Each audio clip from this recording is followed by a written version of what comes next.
창세기의 구조가 창조, 타락, 구속, 재창조입니다. 이것은 성경 전체라고도 할 수 있습니다. 창조하신 하나님의 사람들이 타락되어져 그들을 구속하기를 원하셨고, 그래서 구원의 과정 가운데 노아를 통해서 물로 심판하시며 세상을 리빌딩 하셨죠. 그래서 재창조를 하셨습니다. 근데 재창조를 하셨는데 인간은 여전히 죄악 가운데 있어서 하나님을 떠나고자 했고, 바벨탑을 쌓으면서 창세기 11장에서 하나님 없이도 살아갈 수 있는 세상을 만들고자 했습니다. 타락이 다른 게 아니에요. 하나님 없이도 살고 싶은 인생, 하나님처럼 되고 싶은 내 인생의 주인이 내가 되고자 하는 그 마음이 타락입니다.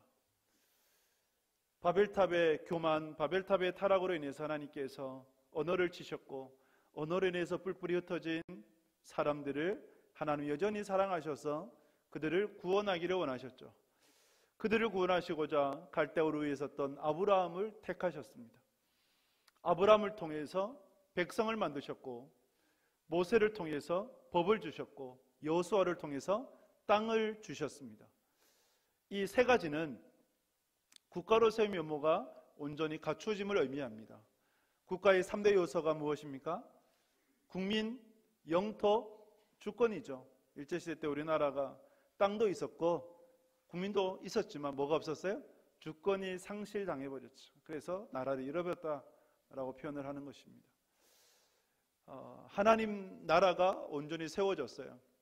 그래서 이제 이스라엘 백성들이 가나안 땅에서 정착하며 하나님 백성답게 살아가는 이야기가 이제 사사기가 됩니다.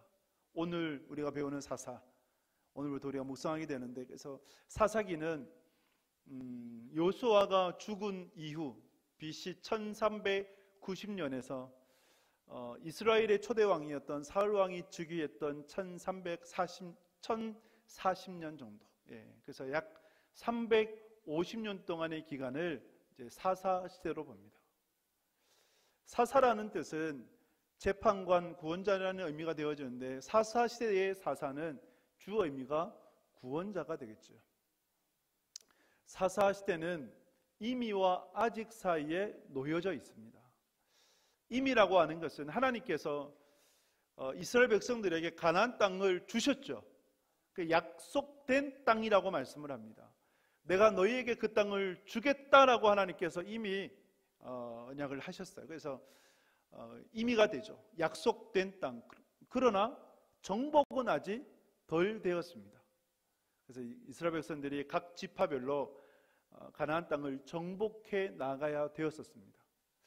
이와 마찬가지로 우리의 삶도 임의와 아직 사이에 놓여져 있습니다.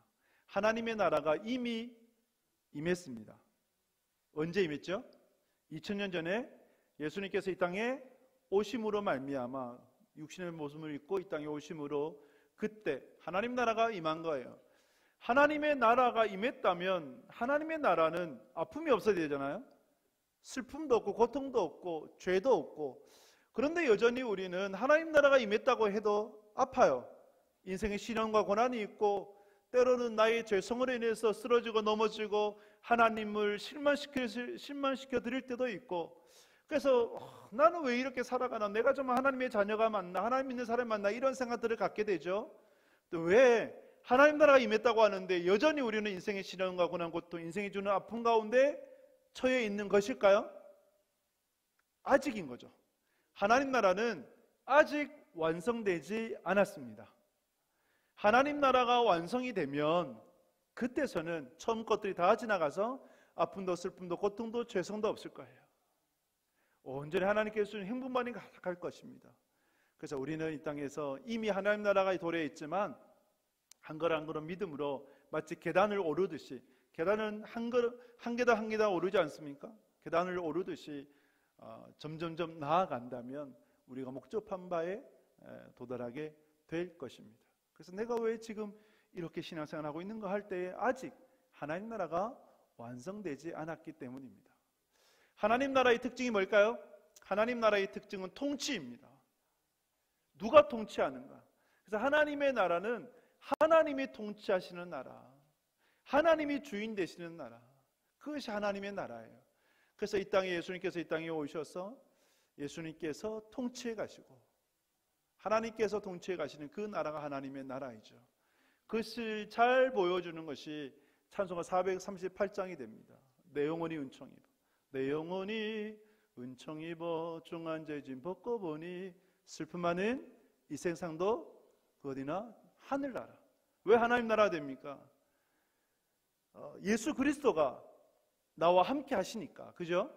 예수님께서 함께 하시니까 그 어느 곳이나 바로 하나님의 나라가 되는 거예요. 그런데 사사시대를 일컬어서, 사사기를 일컬어서 우리가 영적 암흑기라고 말하죠. 왜 영적 암흑기가 될까요? 하나님의 나라는 하나님이 통치하셔야 되는데, 그런데 사사시대 때는 하나님이 통치하시지 못하셨어요. 사사시대를 나타내는 대표적인 말씀이 주제 선구가 이스라엘에 왕이 없으므로 자기 소견에 옳은 대로 행하였더라 입니다. 이스라엘에 왕이 없었어요. 여러분, 물론 인간적인 왕은 존재하지 않아요. 하지만 이스라엘에 왕이 없었을까요? 아니요, 존재하죠. 이스라엘의 진정한 왕은 누구십니까? 하나님의 나라잖아요. 하나님의 나라의 왕은 하나님이시고, 하나님이 통치하시는 나라는 말씀으로 통치되는 나라예요. 그래서 모세를 통해서 법을 주신 거예요. 말씀을 주신 거죠. 그런데 사사시대는 그 백성들이 하나님 말씀을 거부하니까 자기 소견에 옳은 대로 행해요. 육체의 정욕과 안목의 정욕, 이생의 자랑을 따라서 살아가요. 그러니까 혼란스러울 수밖에 없죠. 영적 암흑기가 될 수밖에 없어요. 그 시작이 사사기 1장에서부터 나타나요.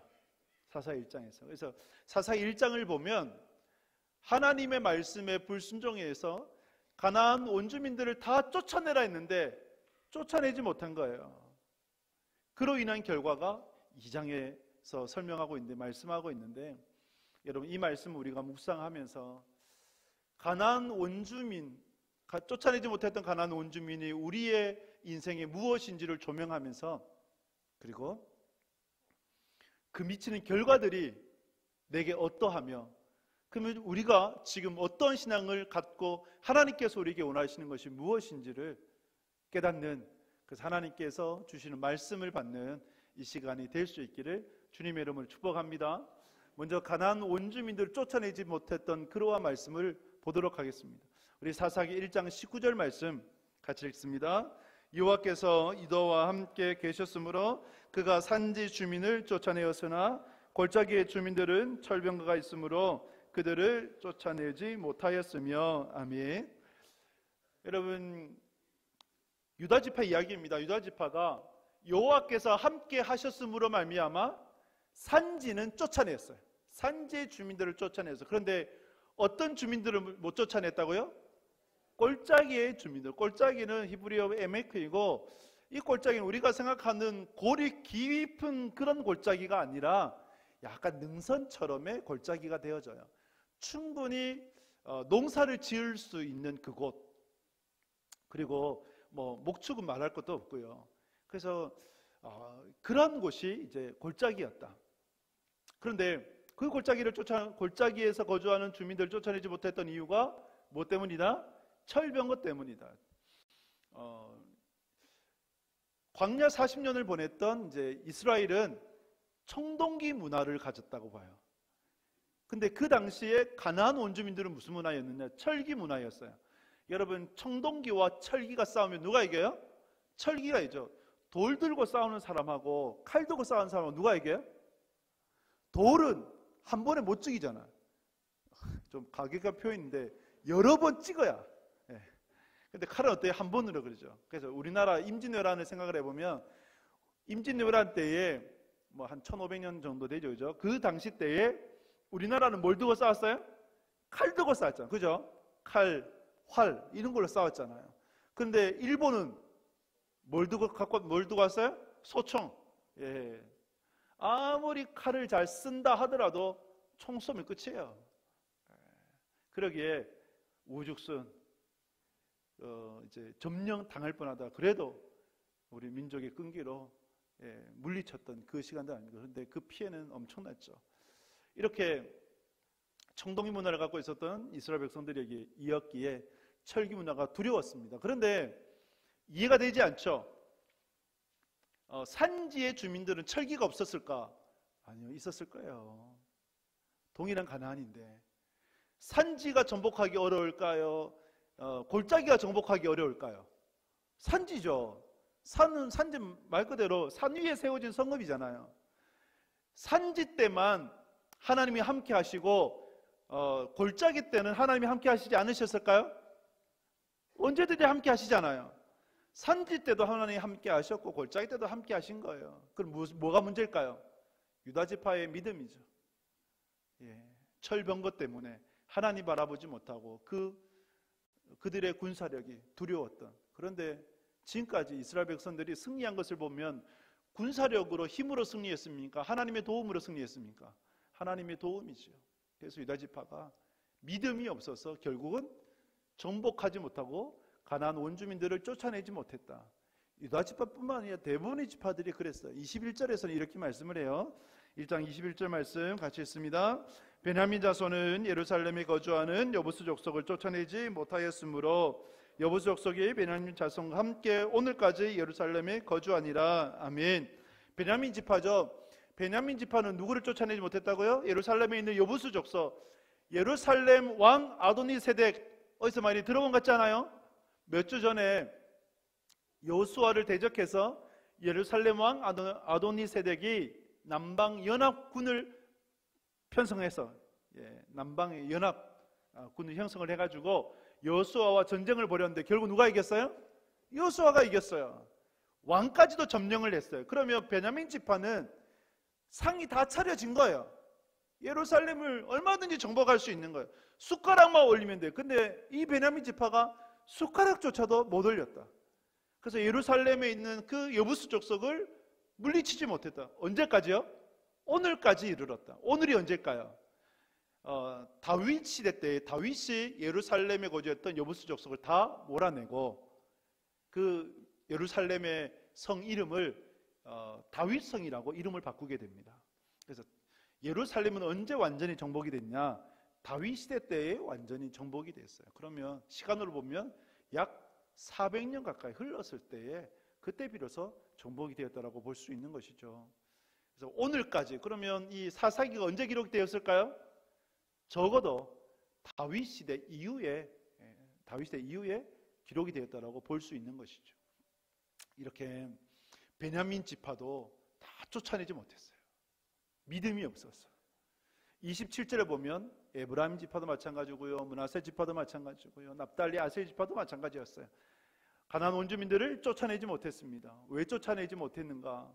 그것은 힘이 없어서가 아니에요. 능력이 없어서가 아니에요. 28절에서는 이렇게 말씀을 하거든요. 그들이 강성하였으나 쫓아내지 아니하였고 뭘 시켰다?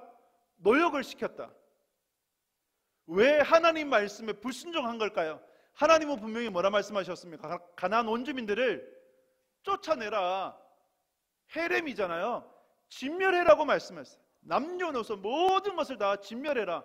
그런데 왜 이스라엘 백성들은 또 각 지파들은 그 말씀에 불순종하고 온전히 쫓아내지 않았을까요? 못한 게 아니라 안 한 거예요. 그 이유는 먹고 사는 문제 때문이었습니다. 광야 40년은 무엇을 먹고 살았습니까? 만나죠. 하늘에서 만나가 내렸어요. 근데 가나안 땅에 들어와서 소출을 얻자 하늘에서 만나가 그쳐버렸습니다. 이제는 농사짓고 살면서 자급자족을 해야 됐어요. 근데 이스라엘 백성들이 농사를 지어본 적이 없지요. 출애굽 2세대로서 농사를 지어본 적이 없어요. 그래서 여러분들이 이제 농사를 지어보신지 모르겠지만 제가 또 농부의 아들 아니겠습니까? 농부의 아들로서 저 농사 안 지었어요. 안 지었는데 근데 저희 아버님 하신 말씀, 농사를 안 지어보면 농사 지는 법 모른다. 이제 최근에 또 뵈니까 또 그런 말씀 하시던데 농사를 안 지어보면 농사를 못 지어요. 그죠? 당연한 거죠. 그러니 누구의 도움이 필요할까요? 전문가의 도움이 필요해요. 그 전문가가 누구였을까요? 가나안 원주민들인 거예요.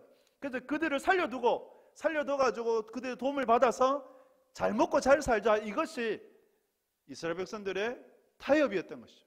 왜 타협했느냐? 상생과 공존을 택하면서 가난안 원주민들 살려뒀냐? 그 이유는 먹고 사는 문제 때문이었습니다. 결국은 우리의 신앙 가운데 세상과 타협하지 않습니까? 현실과 타협해요. 그 타협하는 이유가 뭘까요? 대부분의 이유들이 먹고 사는. 그래서 신방하다 보면 왜 요즘 예배 잘 못 드립니까? 신앙생활 이렇게 잘 되지 않습니까? 대부분의 이유가 뭘까요? 돌고 돌아서 먹고 사는 문제 때문이에요. 돌고 돌아서 먹고 사는 문제. 근데 여러분, 이 사사기 1장 읽어보면 우리에게 정말 무서운 신앙의 메시지를 던져줘요. 신앙이 한 번에 타락하지 않습니다. 처음부터 완전 타락하지 않아요. 점차 하나님을 떠나요. 이스라엘 백성들이 가나안을 점령해 나갈 때 처음엔 어떻게 해요? 하나님 말씀에 완전히 순종합니다. 100% 순종합니다. 100% 순종하다가 90%, 80%, 50% 부분적인 순종을 하게 되고 나중에는요 0%가 되어버려요. 완전히 불순종하게 되어버립니다. 왜 그랬는지 아십니까? 별일 없거든요. 여러분들이 주일에 예배를 빠지고 주일에 예배 빠지고 어디 놀러 간다 생각을 했을 때 처음 빠졌을 때 어떤 마음 가져요? 죽는 줄 알잖아요. 안 그래요? 하나님께서 하늘에 벼락을 내리셔가지고 내가 달리는 자동차에 펑크를 내시고, 하나님 그렇게 지사한 분 아니신데 어쨌든 그런 마음을 가져요. 근데 별일이 있어 없어요? 없죠. 그래서 한 번이 두 번 되고 두 번이 네 번 되고 네 번이 16번 되고 뭐 그렇게 가요. 가다 보면 점점 하나님부터 멀어져 있다가 아예 하나님을 모르는 인생으로 살아가죠. 그러다 망해요. 망하는 거예요. 타협이 무서워요. 이런 재밌는 이야기가 있어요. 미국의 동화인데 이제 곰을 사냥하는 사냥꾼이 곰을 만났어요. 그래서 곰을 쏘아서 죽이려고 하니까 곰이 이런 제안을 했대요. 왜 나를 잡으려고 하냐? 사냥하려고 하냐? 그래서 그러자 이제 그 사냥꾼이 하는 말이 나는 모피가 필요하다. 그래서 곰이 또 이런 제안을 했대요. 나는 지금 너무 배고파. 그러니 이러면 어떨까? 너가 내 뱃속에 들어와서 내 배를 채우고 그러면 너도 따뜻한 모피를 얻게 되고 그러면 서로 좋지 않니? 어이없죠? 이게 무슨 이야기인가? 그런데 사냥꾼이 들어가서 그렇게 곰의 뱃속에 들어가 버렸대요. 그런 이야기가 있대요. 저 책에서 봤는데 그래서 그냥 곰은 유익하고 그러면 손해본 건 누구예요? 사냥꾼이죠. 사냥꾼. 근데 이런 어리석은 소리가 누구의 이야기일까요? 오늘을 살아가는 우리들의 이야기 아니겠습니까? 여러분, 이스라엘 백성들이 쫓아내지 못했던 가나안 원주민들 그건 뭘까요? 우리로 보자면 뭘까요? 죄악 아닐까요? 여러분들의 삶의 한켠에 세상과 타협하고 현실과 타협하면서 여전히 두고 있는 그 죄의 모습들. 하나님은 제거하라고 하는데 여전히 제거하지 못하고 내가 연약해서 아니면 또 먹고 사는 문제 때문에 방치하고 언젠가는 되겠지, 언젠가는 바로 서겠지, 언젠가는 회복되겠지 라고 생각하며 안일하게 생각했던 그 게으름으로 불신앙으로 뒀던 그런 죄된 모습들이 여러분 그것이 여러분 이스라엘 백성들이 쫓아내지 못했던 가나안 원주민들인 거예요. 그럼 여러분들이 방치했던 죄악들, 여러분들이 세상과의 타협, 현실과의 타협, 그 타협의 결과가 뭘까요? 어떤 영향력이 미친지 아십니까? 그것을 오늘 우리가 읽은 사사기 2장에서 우리에게 경고하는 거예요. 사사기 2장 3절에 보면 이렇게 말씀해요. 2장 3절 말씀 같이 읽습니다. 그러므로 내가 또 말하기를 내가 그들을 너희 앞에서 쫓아내지 아니하리니 그들이 너희 옆구리에 가시가 될 것이며 그들의 신들이 너희에게 올무가 되리라 하였노라. 아멘. 여호와의 사자가 길갈에서부터 복임까지 함께 올라왔어요. 올라와서 하신 말씀이 너희를 어떻게 인도했느냐? 애굽에서부터 광야 40년 그리고 가나안에 이르기까지 하나님은 신실하셨다. 그런데 하나님은 신실하셨는데 너희들은 왜 신실하지 못하느냐? 하나님께서 가나안 원주민들을 다 쫓아내려고 했는데 너희는 왜 거기에 불순종하느냐? 그 결과 하나님께서 너희들의 옆에 있는 둔 가나안 원주민들을 쫓아내지 않을 것이다. 그들이 뭐가 된다고요? 옆구리에 가시가 되고 그들의 신들이 올무가 될 것이다 라고 경고하게 됩니다. 여러분, 옆구리의 가시 어떨까요? 옆구리의 가시는 신체 중에서 뭐 다 예민하지만 가장 예민한 어떻게 보면 중심되는 곳이 어딜까요? 허리죠. 허리에 여러분 디스크가 있으면 어때요? 제대로 서 있지도 못하고 누워 있지도 못하고 걷지도 못해요. 저희 아버님 얼마 전에 이제 디스크 수술을 하셨는데 제대로 못 걸으시더라고. 계단은 너무 힘들어하고. 그러셔서 이제 수술까지 하시게 되셨는데 옆구리에 가시가 있다고 생각을 해봐요. 여러분 서 있을 수 있어요? 없어요. 누워 있을 수 있어요? 못 누워요. 생활하는데 엄청 고통스러워요. 그러한 옆구리에 가시가 된다. 우리가 방치한 죄가 세상과 현실과 타협한 것들이 결국 뭐가 된다고요? 부메랑이 되어가지고 내 인생의 옆구리가 된다. 그들의 신들이 뭐가 된다고요? 올무가 된다. 올무가 뭡니까? 덫이죠. 새나 뭐 짐승을 잡을 때 덫을 놓잖아요. 시골에서 자란 분들 잘 아실 텐데 저도 이제 주로 겨울에 꿩이라든지 뭐 이제 토끼, 노루까지는 못 잡아봤어요. 덫을 놔가지고 이제 뭐 놀이가 없으니까 그래서 잡고 또 잡은 거 먹고 뭐 이렇게 하기도 했는데 그렇게 안 보이죠. 제 고향 서울이 아니고 제 고향 청송이라 뭐 어릴 때 그렇게 놀았어요. 근데 이제 그런 가운데 있으면 때로는 정말 잘못하다가 토끼 잡으려고 놓은 덫에 사람이 발이 걸리기도 해요. 때로는 위험할 때가 있죠. 그래서 그들의 신들이 오히려 너희들의 올무가 되어서 너희를 지배할 것이다 라고 말씀을 해요. 지배할 것이다. 야구가 개막이 됐습니다. 이제 어제 보니까 프로야구가 개막이 됐더라고요. 프로야구 이제 제가 고향이 청송이다 보니까 여러분들은 롯데가 팬일 수도 있고, 주로 어디입니까? 전라도면 뭐죠? 타이거즈가 팬일 수도 있고, 근데 제 팬은 저희 팀은 삼성입니다. 그래서 이제 그렇게 되는데, 근데 모든 스포츠에 야구뿐만 아니라 모든 스포츠에 정설이 있어요. 뭐냐면 찬스를 놓치면 위기가 찾아옵니다. 맞아요. 심리적인 또한 그림이 그러하고, 근데 신앙도 마찬가지인 것 같아요. 하나님은 우리에게 복과 저주를 주셨거든요. 하나님의 말씀을 따라서 살아가면 복을 주시고, 영적 찬스를 살리지 못해서 말씀대로 살아가지 않으면 어때요? 저주가 임해요. 너희가 여호와를 만날 만한 때에 찾으라. 가까이 계실 때 그를 부르라. 악인은 그 길을 버리고 불의한 자는 그 생각을 버리고 여호와께로 나오라. 그리하면 너희가 긍휼히 여김을 받을 것이다. 너희 영혼이 살 것이다 고 말씀을 해요. 그런데 이런 영적 찬스를 주셨음에도 불구하고 하나님께로 나오지 못하면 어떨까요? 화가 많은 거죠.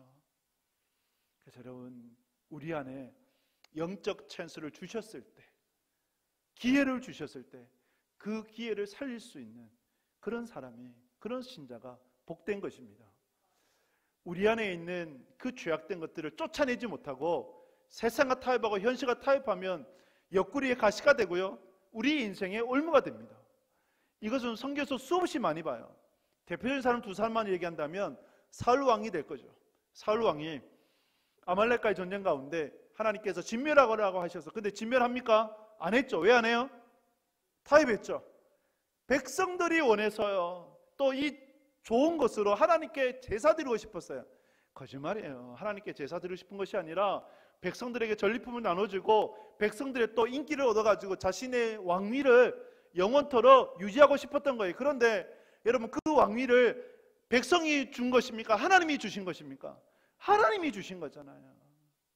그러면 하나님 말씀에 순종해야죠. 그래서 사무엘을 통해서 하나님께서 책망하실 때에 순종이 제사보다 낫고 수많은 짐승의 기름보다 하나님께 온전히 나아가는 그것이 귀하다라고 말씀하는 거죠.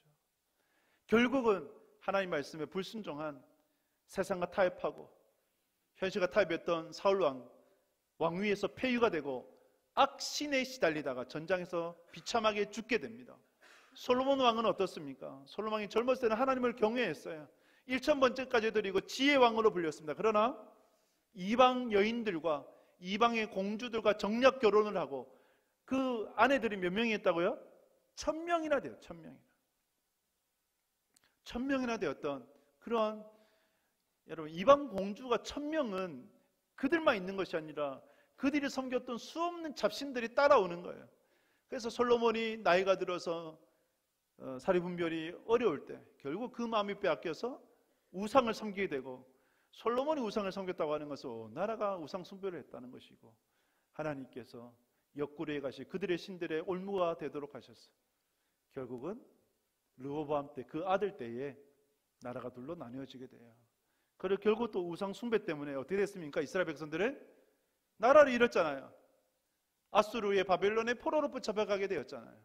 여러분, 이것을 잊지 마십시오. 여러분들의 죄악을 온전히 제거하지 않으면 여러분들의 인생의 암덩어리가 되어져서 결국 전이 되어버려요. 옆구리에 가시가 되고 여러분들의 인생의 올무가 되어져서 도움을 받고자 뒀는데 도움을 받기는커녕 그것이 여러분들을 지배해버려요. 마약 처음에 기쁨, 환희, 쾌락을 위해서 손댔잖아요. 결국 어떻게 돼요? 중독되어 버리면 마약 없이는 살지 못하고 가산을 다 탕진하고 피폐한 인생으로 바뀌어버리죠. 그래서 여러분, 무섭습니다. 별일 없는 것 같죠? 한두 번 하나님을 떠나고 한두 번 타협을 하고 아무 일 없는 것 같죠? 아니요. 여러분들은 느끼지 못하지만 아무렇지도 않은 그 일이 아니라 조금씩 쇠가 녹슬듯이 점점 녹슬다가 쓸모없게 되어져 버려요. 사용하지 못하게 되어버려요. 하나님부터 떠나버립니다. 그래서 여러분, 우리가 그것을 방치하면 안 돼요. 가나안 원주민들을 방치했을 때 그것이 화가 되었던 것처럼 그 죄악을 방치하면 안 되고, 세상과 현실, 여러분, 타협하시면 안 돼요. 하나님께서 우리에게 원하시는 신앙이 뭘까요? 사사 2장 4절에서 이렇게 말씀을 해요. 2장 4절 말씀 같이 읽습니다. 여호와의 사자가 이스라엘 모든 자손에게 이 말씀을 이르매 백성이 소리 높여 운지라. 아멘. 여호와의 사자가 징계를 선포했잖아요. 너희 옆구리에 가시가 되고 그들의 신들이 올무가 될 것이다. 그러니까 이스라엘 백성은 어떻게 했다고요? 소리 높여 울었어요. 복임이란 뜻은 통곡하는 사람들이란 뜻이에요. 소리 높여 울었다는 거예요. 그런데 이스라엘 백성들이 통회하면서 자복하면서 울었을까요? 아니면 그냥 신세가 안타까워서 이렇게 살다가 정말 그렇게 저주받는 인생이 되면 어떻게 하냐, 자기 신세 한탄의 눈물을 흘린 걸까요? 후자예요. 악어의 눈물과 같아요. 악어가 여러분 먹이를 먹을 때 눈물을 흘린다 그래요. 근데 그 먹이를 애도하면서 슬퍼하면서 내가 이렇게 먹으면 안 되는데 이런 생각으로 눈물 흘릴까요? 아니면 소화기관에 의해서 자연스럽게 흘리는 눈물일까요? 자연스럽게 흘리는 눈물이에요. 슬픔의 눈물 절대 아닙니다. 마찬가지였어요. 이스라엘 백성들도 악어의 눈물과 같이 통회하고 자복하고 하나님 앞에 회개하는 심령의 눈물이 아니라 자신의 신세를 안타까워하며 한탄하는 눈물이어서 어떻게 알아요? 11절에 보면 즉시 바알을 섬기게 돼요. 우상을 섬기게 돼요. 통회하고 자복하며 회개하는 눈물이었다면 그러면 안 되는 거잖아요. 그럴 수 없는 거잖아요. 근데 이스라엘 백성들은 이후에 즉시 우상을 섬기게 된 것입니다.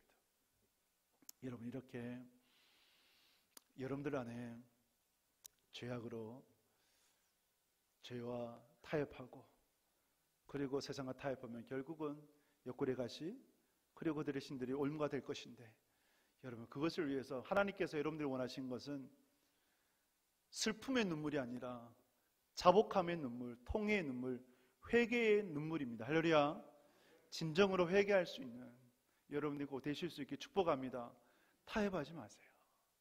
잘라내세요. 믿음으로 하나님께서 주신 용기로 꼭 결단할 수 있는 여러분 되실 수 있게 축복합니다. 책에 보니까 1800년 이제 1980년대에 미국에서 그 TV 설교자가 굉장한 인기를 얻었습니다. 많은 사람 이제 신자들이 호응을 했고,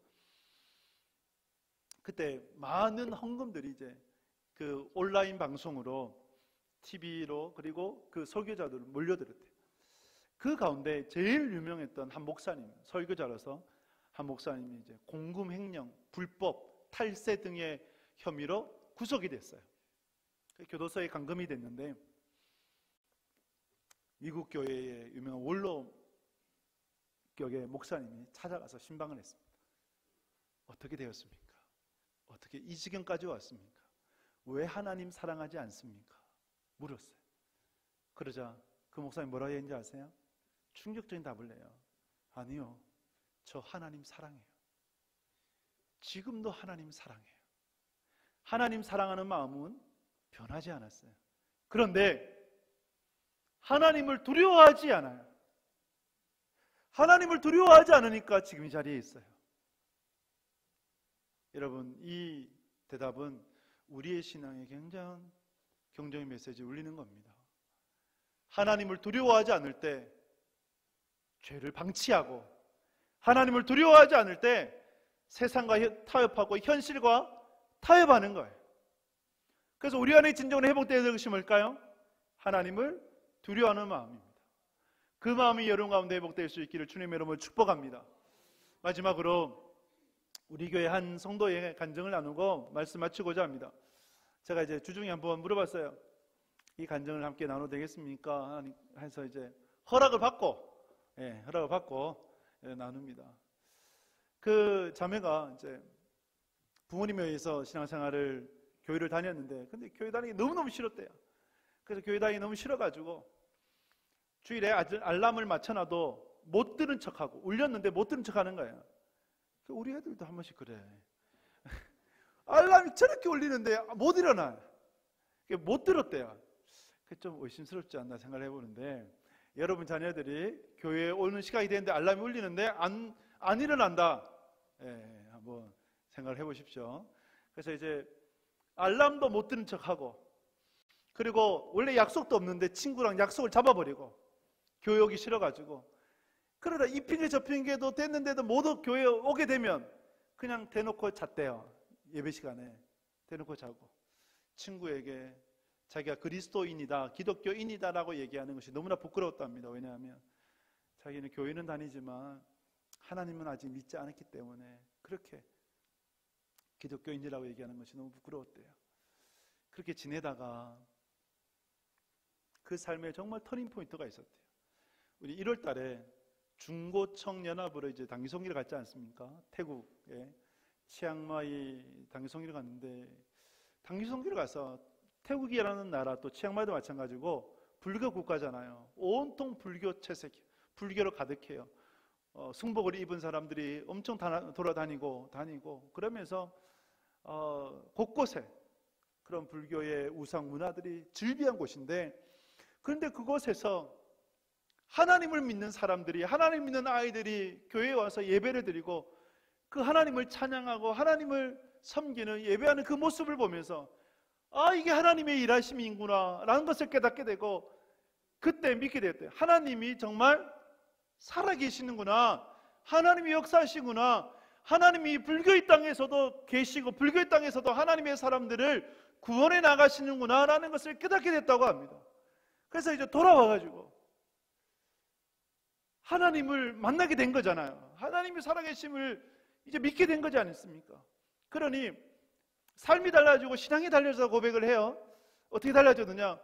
교회에 주일에 예배 나오는 것이 이제는 자발적이 되고 자원함이 되고 즐겁게 되고, 예배 때에 말씀을 받아 적게 되고, 그리고 하나님 앞에 기도하게 되고, 그리고 이제 대학을 다니는데 대학에 다니면서 SFC 이 기독교 동아리까지 가입을 해서 거기서 큐티도 하고 성경 공부까지 하는, 놀라운 거예요. 여러분들이 자녀가 있습니까? 여러분들 손자 손녀가 있습니까? 그렇다면 대학생이라면 여러분, 대학생이 신앙을 지키는 방법은 단 하나밖에 없다고 봐요. 저는 기독교 동아리에 들어야 돼요. 꼭 CCC 안 들어도 돼요. 기독교 동아리 들면 돼요. CCC라든지 SFC라든지 IBF라든지 여러분 건전한 기독교 동아리에 들어서 함께 신앙 공부하고 그리고 거기서 신앙 훈련을 받고 대학교 때만 받을 수 있는 신앙 훈련 아니에요. 그래서 그것에서 함께 해야 여러분들의 자녀들의 신앙이 세워지고 또 훈련을 통해서 더욱더 성장할 수 있습니다. 그래서 대학에서 또 기독교 동아리에 들어서 그렇게 신앙 공부를 하게 되고 그리고 저 성경 공부도 신청을 해서 함께 하고 있어요. 놀랍지 않습니까? 놀라운 거예요. 그래서 자신의 신앙 고백을 이렇게 고백을 했어요. 예수님은 저의 최종 목적지입니다. 거부했던 저를 돌고 돌아서 세상의 조류에 휩쓸려 다녔던 저를 하나님께서 붙들어 주셔서 지금까지 인도해 주셔서 하나님을 알게 해 주셨고 그래서 이 자리에 있게 하셨는데 결국은 이 세상에 살아가다가 하나님께 끝까지 나를 붙들어 주실 것이고 하나님 나라에 가게 될 것이고 하나님 뵙게 될 것이고 예수님께로 가게 될 것이기 때문에 저는 제 인생의 최종 종착역 목적지는 오직 예수 그리스도가 됩니다. 그 예수 그리스도를 온전히 섬기며 살아가겠습니다. 주님 감사합니다라는 그 고백을 했어요. 얼마나 귀해요. 여러분 이것이 신자의 고백이고 그리고 이 땅을 살아가는 우리가 온전히 드려야 될 하나님 앞에서 고백 아니겠습니까? 말씀을 했습니다. 여러분 사사기는 암묵이에요. 영적 암묵기. 왜 영적 암묵기입니까? 하나님 말씀대로 살지 않고 자기 속에 오른도로 행하다가 그렇게 방황하면서 하나님을 떠나 암묵 가운데 살아가는 거죠. 그것이 첫 장부터가 시작이 돼요. 가나안 원주민들 다 쫓아내려고 하는데 못 쫓아냈어요. 왜 못 쫓아냈느냐? 필요했거든요. 도움이 필요했거든요. 먹고 사는 문제 때문이었거든요. 세상과 타협하는 것이고 현실과 타협한 것이거든요. 근데 이것이 우리의 모습 아닙니까? 세상과 타협하고 현실과 타협해서 죄를 방치하면 결국 여러분들에게 그 죄가 여러분들의 인생의 옆구리가 될 것이고 옆구리의 가시가 될 것이고 여러분들의 인생에 반드시 올무가 될 겁니다. 도움을 받으려 하다가 오히려 여러분들이 지배를 당하게 돼요. 처음엔 별일 없어요. 그러나 점점 잠식되면 정복이 되면 어느새 패망으로 치달아요. 그래서 더 늦기 전에 여러분들이 하셔야 될 것이 뭘까요? 가나안 원주민들을 다 쫓아내야 된 것처럼 여러분들 죄악들을 끊어낼 수 있는 하나님 사람 될 수 있기를 축복합니다. 타협하지 마세요. 한 번의 타협이 두 번 되고 두 번의 타협이 여러분 반복하다 보면 하나님께서 절대 기뻐하지 않으세요. 하나님 우리에게 복과 저주를 함께 두셨습니다. 저주의 인생이 아니라 복의 인생이 될 수 있기를 바라고 슬픔의 눈물이 아니라 참는 회개의 눈물을 흘릴 수 있기를 바라고 여호수아의 고백과 같이 오직 나와 내 집은 여호와만을 섬기겠노라 그렇게 고백하실 수 있는 여러분 되실 수 있기를 주님의 이름으로 축복합니다.